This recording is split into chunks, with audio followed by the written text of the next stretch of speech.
क्या आप सबने रिकॉम्बिनेंट डीएनए टेक्नोलॉजी पढ़ लिया है? और तो क्यों ना हम कुछ क्वेश्चंस के बारे में सोचें, जैसे कि डिफरेंट टाइप्स ऑफ जो रेस्ट्रिक्शन एंडोन्यूक्लियस है उसके एग्जांपल्स क्या हैं, उसके बाद जो है शटल वेक्टर क्या है, कॉस्मिड और फॉस्मिड वेक्टर वेक्टर में क्या डिफरेंस है, एक्सप्रेशन वेक्टर और जो हमारे दूसरे टाइप्स ऑफ वेक्टर होते हैं जो आर्टिफिशियल क्रोमोसोम्स हैं उसमें क्या डिफरेंस है, उसका क्या पर्पस है। तो ये सारी चीज़ें अगर आपके माइंड में चल रही हैं और कुछ चीज़ें याद हैं एंड कुछ चीज़ें आप भूल चुके हो, then this video is for you. This video is very special because along with the subject matter, that is recombinant DNA technology, I am also going to cover that how to study in a better way, how to retain things for longer time. So आज का session जो है आप वो end तक देखो और it should be interactive. So आप in comment section you can put your queries. हम लोग कुछ questions भी देखेंगे, कुछ टेक्निक भी सीखेंगे और साथ के साथ कवर करेंगे एक टॉपिक जो है बहुत ही important. Hello friends, welcome back to your channel Bioexam and Research Support by Archana, and I am Dr. Archana and I make educational videos. Friends, जब भी आप किसी भी एग्जाम की प्रिपरेशन के दौरान आप कोई भी टॉपिक पढ़ते हो तो उसके बारे में पहले आपको क्या करना चाहिए, उसके बारे में सोचना चाहिए। एकदम से आपको उस टॉपिक को स्टार्ट नहीं करना है।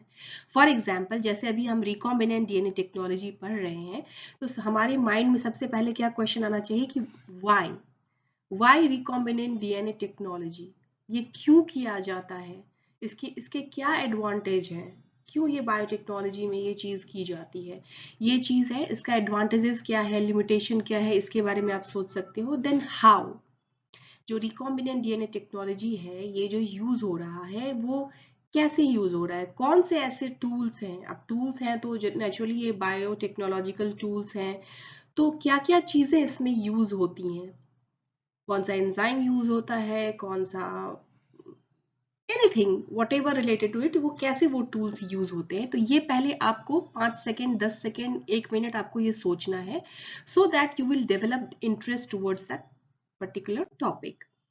अब क्या है, कुछ कीवर्ड्स होते हैं उस टॉपिक से रिलेटेड।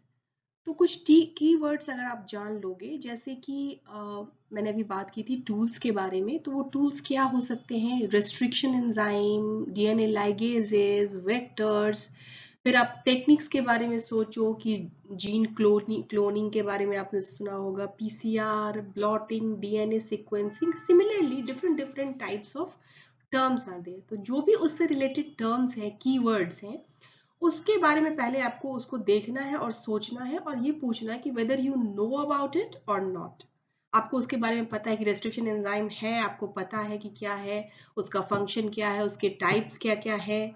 अगर पता है तो इट्स गुड, नहीं पता है तो आप उसके बारे में थोड़ा सोचो कि क्या हो सकता है। फिर डीएनए लाइगेजेस का क्या फंक्शन होगा, वेक्टर है तो आइडियल वेक्टर कैसा होगा, उसके डिफरेंट टाइप्स क्या हो सकते हैं।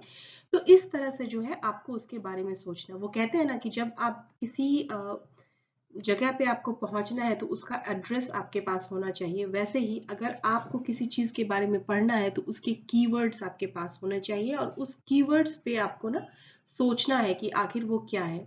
अब एक बार आपने ये दोनों काम कर लिया जो मैंने अभी आपको बताया है, तो उसके बाद जब आप पढ़ोगे ना तो आप एक बार में ही उसको याद कर पाओगे, क्योंकि ऑलरेडी आपको पता है उसके बारे में, आप जानते हो ना, आप एकदम बिगिनर नहीं हो कि आपको कुछ भी नहीं पता कि टर्म क्या यूज हो रहा है। तो ये एक सिंपल टेक्निक है, यहाँ पे मैंने आपको सिंपल मैनर में बताया है, ये आप कहीं भी अप्लाई कर सकते हो किसी भी एग्जाम के लिए।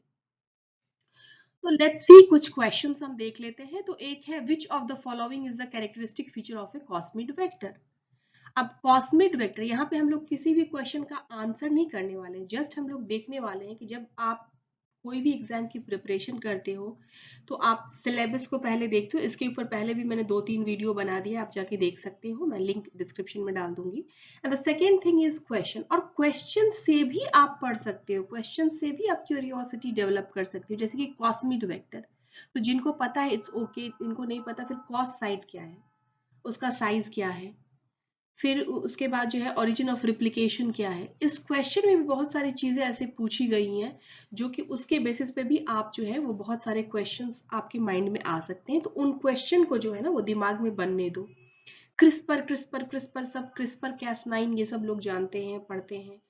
फिर यहाँ पे देखो बहुत सारे ऑप्शंस में, डोनर डीएनए क्या है, गाइड आरएनए क्या है, पैम सीक्वेंस क्या है, डीएनए लाइगेज क्या है। तो इस तरह से आपको क्वेश्चन को देखना कि ये सारे क्वेश्चन आ रहे हैं, ये सब चीजें मुझे पता है या नहीं पता है, तो उसका कौन सा पार्ट मुझे याद है, क्या मैं भूल रहा हूँ या भूल रही हूँ, क्या मेरा वहाँ पे क्वेरी है, वो सब चीजों का क्या है कि चलिए अब हम लोग बात करते हैं कि जो वेक्टर है वो वेक्टर कैसा होना चाहिए। तो वेक्टर के लिए ही मैंने आपको एक टर्म याद करने के लिए कह रही हूँ, दैट इज वेक्टर।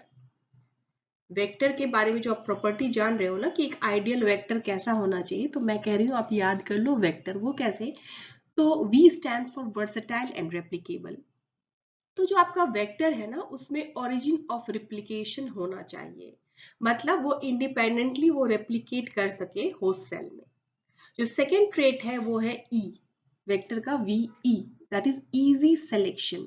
तो इजी सिलेक्शन कैसे होगा, उसमें कुछ सेलेक्टेबल मार्कर्स होंगे। कैसे मार्कर्स होंगे, जैसे कि एंटीबायोटिक रेसिस्टेंस जीन होगा, ताकि हम उसमें ट्रांसफॉर्म सेल्स को फिर आइडेंटिफाई करें। तो आगे जाके हम पूरा डिटेल में पढ़ने वाले हैं जब क्लोनिंग के बारे में पढ़ेंगे, बट अभी के लिए आपको ये अंडरस्टैंड करना होगा कि what is a good vector, what are the traits of a good vector. तो पहला हमने देख लिया कि वर्सेटाइल एंड रेप्लिकेबल होना चाहिए, उसका अपना ओरिजिन ऑफ रेप्लिकेशन होना चाहिए, उसमें सेलेक्टेबल मार्कर होना चाहिए for easy selection. Then cloning site, it must have a multiple cloning sites, MCS। अब ये है कि मल्टीपल क्लोनिंग साइट क्या है, इसका भी डेफिनेशन आप याद कर लो।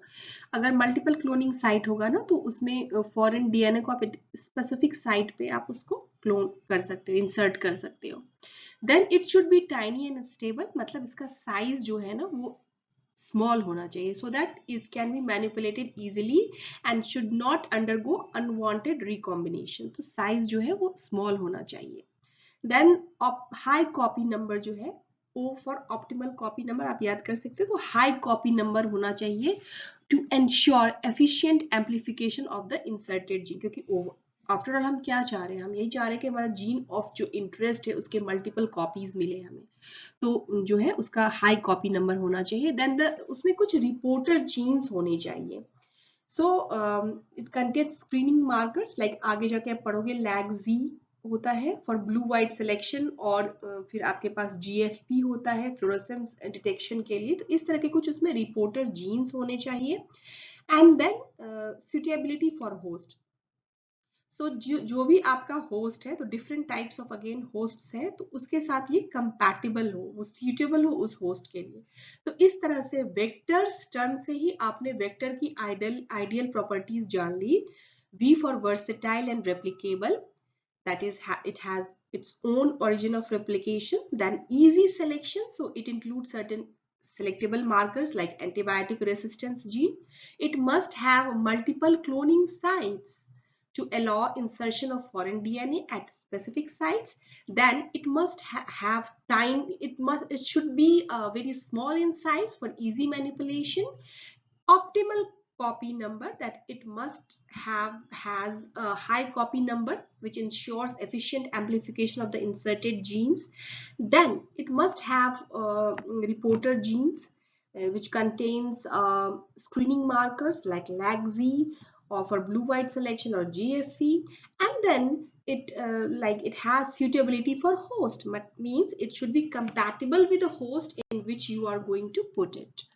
सो ये इस तरह से आप के बारे में सोचो। सिमिलरली आप जैसे कि पूछ रहे हैं कि which of the following vector types is most suitable for cloning very large DNA fragments. Plasmid होगा क्या, कॉस्मिड होगा क्या, आर्टिफिशियल क्रोमोसोम होगा क्या। आर्टिफिशियल क्रोमोसोम क्यों कह रहे हैं इसको, इस तरह से आप सोचो। और जैसे कि है कि which of the following destruction enzyme generates blunt and, तो ब्लंट एंड क्या है, स्टिकी एंड क्या है, कौन सा ब्लंट एंड जनरेट करता है, कौन सा स्टिकी एंड जनरेट करता है, क्या क्या एग्जाम्पल हैं, क्या क्या साइट है, ये सारे दिमाग में आपके ना एक बना लो क्वेश्चन का, एक की सीरीज बना लो कि हाँ ये सारी चीजें जो मुझे पता नहीं है मुझे पता करनी है। अब एक डिटेक्टिव की तरह मैं उन सब सारी चीजों को पता करने वाला हूँ या पता करने वाली हूँ।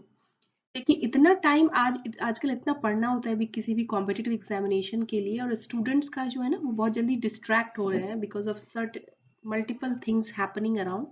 तो आपको ना एक बार में ही उसको अच्छे से पढ़ लेना है, और इसके लिए ये टेक्निक बहुत ही यूजफुल है। अब हम लोग देखते हैं कि जो रिकॉम्बिनेंट डीएनए टेक्नोलॉजी है वो बहुत ही बेसिक टेक्नोलॉजी है बायोटेक्नोलॉजी का, क्योंकि एक जो बायोटेक्नोलॉजिस्ट होता है वो डे टू डे एक्टिविटी में उसके ना ये टेक्निक जरूर काम आती है, क्योंकि जो जितने भी बायोटेक्नोलॉजिस्ट हैं या जो पढ़ रहे हैं बायोटेक्नोलॉजी या साइंटिस्ट हैं वो ये काम करते ही करते हैं। तो क्या होता है कि इसमें बेसिकली आपको सपोज फॉर एग्जाम्पल के लिए मैं बता रही हूँ आपको कि जैसे कि आप इंसुलिन है, तो इंसुलिन का प्रोडक्शन बहुत ज़्यादा अमाउंट में करना है, तो क्या करते हैं उसके लिए कि जो जीन ऑफ इंटरेस्ट यहाँ पे आपका है वो है इंसुलिन कोडिंग जीन, और उसको आप क्या करोगे एक वेक्टर में उसको आप इंसर्ट कर दोगे। उसके लिए क्या चाहिए, कुछ रेस्ट्रिक्शन एंजाइम चाहिए, जो वेक्टर होता है वो भी एक स्पेसिफिक उसमें कैरेक्टर्स होनी चाहिए, उस जो एक आइडियल वेक्टर में होना चाहिए, और उसके बाद आप उसको ऐड करते हो उस वेक्टर में उस जीन ऑफ इंटरेस्ट को, उसके लिए भी कुछ एंजाइम चाहिए। तो ये सारी चीजें इसमें होती हैं। अब ये सारी चीजें याद हो गई। और अगर आप क्लासिफिकेशन करें वेक्टर की तो डिफरेंट टाइप्स ऑफ वेक्टर्स हो सकते हैं, जैसे कि क्लोनिंग वेक्टर, अगर आपका पर्पस है उसको क्लोन करना। एक्सप्रेशन वेक्टर्स में आप एक्सप्रेशन के लिए यूज करते हो उस जीन ऑफ इंटरेस्ट के। फिर कुछ और वेक्टर होते हैं जो वायरल वेक्टर बेस्ड होते हैं, कुछ shuttle vectors, artificial chromosomes, integrative vectors, reporter vectors, and all that. So in the next video we are going to study in detail the different types of vectors and why they are used. So what is the purpose of using that particular vectors, and we are also going to solve certain questions based on that which is already asked in CSIR and DBT or any other competitive examination. So this is your There are 4 different playlists for you all on my channel. If you are a PhD student, then you go for Pro PhD program full course playlist. So in which you will get certain tips and tricks for PhD students. If you are a student of any grade, you can go for Toppers Toolkit Study and Success Hacks. If you are preparing for competitive examinations like CSIR, DBT, GATE, etc., then you go for bioexam preparation full course. And if you are searching for any jobs related to biotechnology, you can go for Biotech Career Hub, jobs and fellowships for all. Thank you so much for watching.